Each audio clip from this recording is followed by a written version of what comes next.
खुदावंद के ज़िंदा पाक कलाम में से पहला सैमुएल उसका 24 बाब दाऊद साउल की जान बख्शी करता है। जब साउल फिलिस्तियों का पीछा करके लौटा तो उसे खबर मिली कि दाऊद ऐन जद्दी के बियाबान में है। सो साउल सब इसराइलियों में से 3000 चीदा मर्द लेकर जंगली बकरों की चट्टानों पर दाऊद और उसके लोगों की तलाश में चला।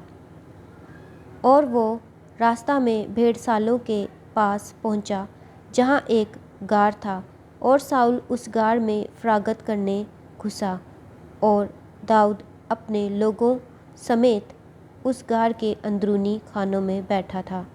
और दाऊद के लोगों ने उससे कहा, देख, ये वो दिन है जिसकी बाबत खुदावंद ने तुझसे कहा था कि देख, मैं तेरे दुश्मन को तेरे हाथ में कर दूंगा, और जो तेरा जी चाहे सो तू उससे करना।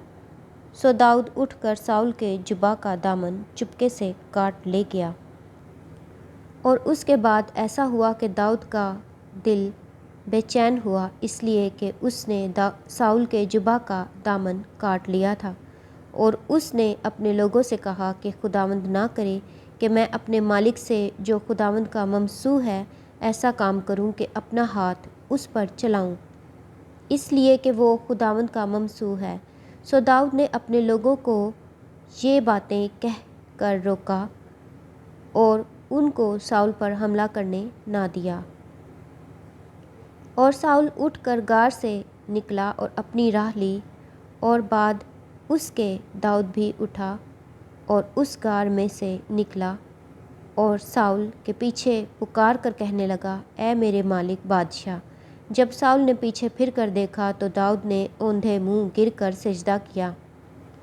और दाऊद ने साउल से कहा, तू क्यों ऐसे लोगों की बातों को सुनता है जो कहते हैं कि दाऊद तेरी बदी चाहता है।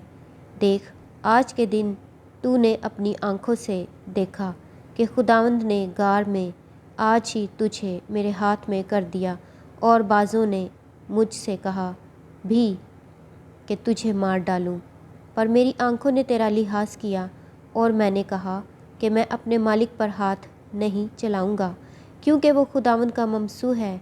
मासवा इसके, ऐ मेरे बाप, देख, ये भी देख कि तेरे जुबा का दामन मेरे हाथ में है, और चूँकि मैंने तेरे जुबा का दामन काटा और तुझे मार नहीं डाला, सो तू जान ले और देख ले कि मेरे हाथ में किसी तरह की बदी या बुराई नहीं, और मैंने तेरा कोई गुनाह नहीं किया। गो तू मेरी जान लेने के दर पे है। खुदावंद मेरे और तेरे दरमियान इंसाफ करे, और खुदावंद तुझ से मेरा इंतकाम ले, पर मेरा हाथ तुझ पर नहीं उठेगा। कदीम लोगों की मिसल है कि बुरों से बुराई होती है, पर मेरा हाथ तुझ पर नहीं उठेगा। इस्राएल का बादशाह किसके पीछे निकला? तू किसके पीछे पड़ा है? एक मरे हुए कुत्ते के पीछे, एक पिस्सू के पीछे? बस खुदावंद ही मुंसिफ हो और मेरे और तेरे दरमियान फैसला करे और देखे और मेरा मुकदमा लड़े और तेरे हाथ से मुझे छुड़ाए। और ऐसा हुआ कि जब दाऊद ये बातें साउल से कह चुका तो साउल ने कहा, ऐ मेरे बेटे दाऊद, क्या ये तेरी आवाज़ है? और साउल चिल्ला कर रोने लगा, और उसने दाऊद से कहा, तू मुझसे ज़्यादा सादिक है, इसलिए कि तूने मेरे साथ भलाई की है, हालांकि मैंने तेरे साथ बुराई की।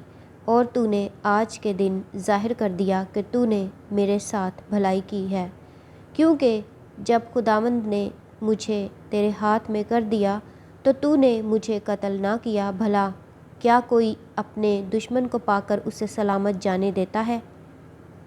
सो खुदावंद उस नेकी के इवज़ जो तूने मुझसे आज के दिन की तुझको नेक जज़ा दे।